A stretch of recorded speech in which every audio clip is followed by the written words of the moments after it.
avec Glenn Mbimba, Alexandre Tepp et Alex Bilodeau. Bonsoir messieurs, d'abord je vous présente tous mes vœux pour cette nouvelle année 2019. On était ici au Stade Léo Lagrange pour le compte de la 13e journée de championnat en National 3 face au Dijon Football Club. Bon, on va commencer par Glenn Mbimba. Ce soir je suppose qu'il y a beaucoup de déceptions car on va dire le Racing n'aurait pas dû perdre ce match si on regarde la physionomie de cette rencontre. Ouais, c'est vrai, je pense qu'on n'aurait pas dû perdre. Après, on a donné tout ce qu'on pouvait. Maintenant, il ne faut pas se relever. Et on a perdu une bataille, mais pas la guerre. On va prendre des points. On va prendre des points et on va se maintenir. Oui, parce qu'en première période, même si on regarde la physionomie du match, dans le contenu, on a vu quand même du jeu du côté de Racing Besançon. Le tournant, c'est ce penalty arrêté par le gardien de Dijon. Je ne sais pas si c'est le tournant du match, parce qu'on a encore eu des occasions, des corners. Je ne sais pas si c'est le tournant du match. Mais on aurait dû marquer, c'est vrai qu'on aurait dû marquer en première mi-temps, on ne le fait pas.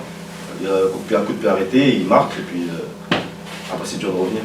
Oui, parce que cette première mi-temps a été vraiment aboutie, parce qu'il y a eu au moins 7 ou 8 occasions du côté du Racing Besançon. Ouais, c'est vrai, on a eu beaucoup d'occasions. Et quand on ne marque pas, après, on peut s'attendre à tout derrière. C'est vrai, on n'a pas, sur une occasion, ils ont marqué.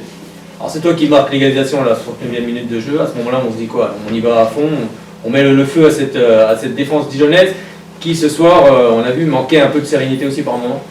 Ouais, on les a pas sentis sereins.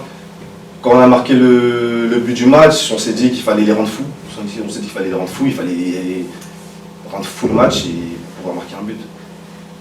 Merci beaucoup Glenn. Alexandre, ce soir, je suppose qu'il y a aussi de la déception. Oui, il y a beaucoup de déceptions par rapport au contenu qu'on a rendu ce soir.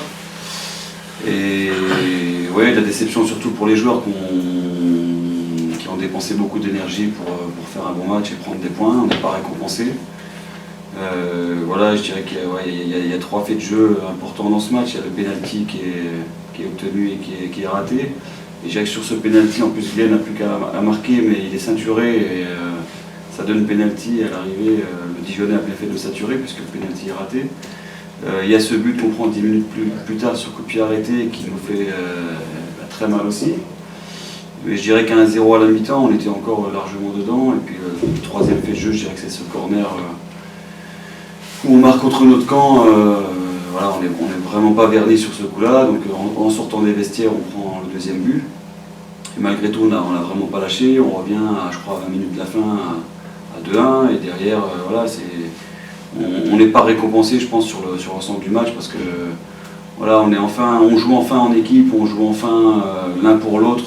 On est cette fois une vraie équipe et j'ose espérer qu'en rendant des contenus comme ça, avec une telle envie et une telle agressivité, j'espère qu'on sera rapidement récompensé parce que c'est vrai que c'est très frustrant de vivre des matchs comme ça. Oui, c'est vrai, on se dit qu'il y a forcément un sentiment d'injustice, mais comme tu le dis, ce qu'il y a dans le match, le contenu, c'est ça qu'il faut garder, c'est là-dessus qu'il faut en tout cas positiver pour les prochaines rencontres de championnat, parce qu'en jouant de la sorte, on se doute que le compteur a finalement tourné.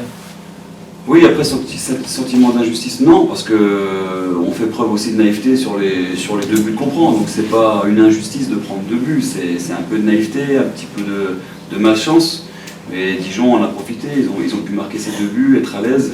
Alors que je pense qu'on était supérieur à eux si on enlève ces buts. Mais maintenant, on se met quasiment 2 buts, 2 fois sur coup de pied arrêté. Donc après, on ne va pas crier à l'injustice là-dessus. Mais c'est vrai que, comme vous dites, sur le contenu, je pense qu'on a franchi un gros palier depuis cette fin d'année 2018. Donc cette fois, on est cohérent, on joue au ballon, on défend, on attaque, il y a beaucoup de choses positives. Mais cette fois, il faut une série. On a fait une victoire contre Auxerre, ça ne suffit pas, il faut une série de victoires ou de résultats positifs pour pouvoir atteindre notre objectif qui est le maintien. Alors, prochaine rencontre en championnat, ce sera face au FC Morteau Montleban, promu cette saison, qui fait un bon championnat.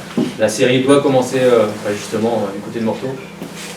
De toute façon, comme je disais à l'Est républicain, chaque match pour nous c'est une finale et chaque match il faut prendre des points. Donc, que ce soit le leader, le dernier, l'avant-dernier ou une équipe du ventre mou, il faut qu'on prenne des points partout où on va aller. Donc on sait qu'à Morteau ça va être un match très compliqué parce qu'ils ont fait une très bonne première partie de saison. Maintenant j'espère que les conditions climatiques nous permettront de jouer, c'est encore pas sûr. Et puis voilà, on va continuer notre petit bonhomme de chemin. Alors c'est vrai qu'on a vu une recrue arriver il y a peu avec Mehdi Boudiba. Est-ce qu'on peut s'attendre à d'autres recrues également? Et est-ce que justement quand on joue le maintien, on sait qu'il faut un groupe restreint, c'est aussi, voilà, c'est aussi pour ça que vous avez fait venir aussi Mehdi Boudiba? Oui, on a fait venir Mehdi Boudiba parce que devant il manquait quelqu'un. Il a fait une bonne rentrée ce soir, il est à l'origine du but qu'on a marqué. Donc on attend peut-être qu'il y aura l'arrivée d'un défenseur parce que quantitativement on n'est plus assez sur ces postes-là. Donc on va voir si on ne peut pas le faire, on fera avec les moyens du bord, mais je pense qu'avec l'effectif qu'on a, on doit quand même être largement capable de s'en sortir. Merci beaucoup Alexandre. On va passer à Alex Viduzo. Alex, ce soir, forcément il y a Axel Viduzo, oui. On est forcément déçus ce soir. En plus il y a ce CSC, comment justement on ressort de cette partie? On ressort frustré, avant tout, par rapport au contenu du match. Frustré personnellement parce que voilà, le contre son camp ça fait jamais plaisir, on est d'accord. Maintenant, voilà, il y a toujours des leçons à tirer de ces matchs-là et qu'on s'en sert pour la suite. Rien laisser à l'adversaire, être toujours attentif, que ce soit sur coup de pied arrêté, mettre les occasions, mais rester solidaire dans tous les cas. On a quand même fait un bon match ce soir contre le leader, donc il faut s'en servir. Vraiment, là, c'est les circonstances qui sont fâcheuses, on va dire. Oui, parce que vu le contenu ce soir, on voit que le Racing a les armes justement pour s'en sortir. C'est là-dessus qu'il va falloir s'appuyer. C'est toujours pareil, la solidarité, être présent à chaque moment également. Exactement, ouais, c'est ça. C'est être solidaire et ça passe, comme j'ai pu avoir le même discours la dernière fois que je passe à l'interview, c'est toute la semaine, du lundi au samedi, et voilà, c'est comme ça qu'on va s'en sortir. Et notre salut passera par là. Oui, puis c'est vrai, comme on le signalait, l'arrivée de Mehdi Boudiba aussi, il faut aussi qu'il se fasse aussi aux automatismes, tout le monde joue aussi, travaille aussi pour lui également. C'est ça, ouais, pour le mettre dans les meilleures dispositions pour qu'il s'intègre le plus rapidement possible dans l'effectif et qu'il prenne ses marques et qu'il nous rende des belles copies, comme la rencontre qu'il a fait ce soir. Merci messieurs, on vous souhaite un très bon match du côté du FC Morteau-Mondron, ce sera le 26 janvier. Merci.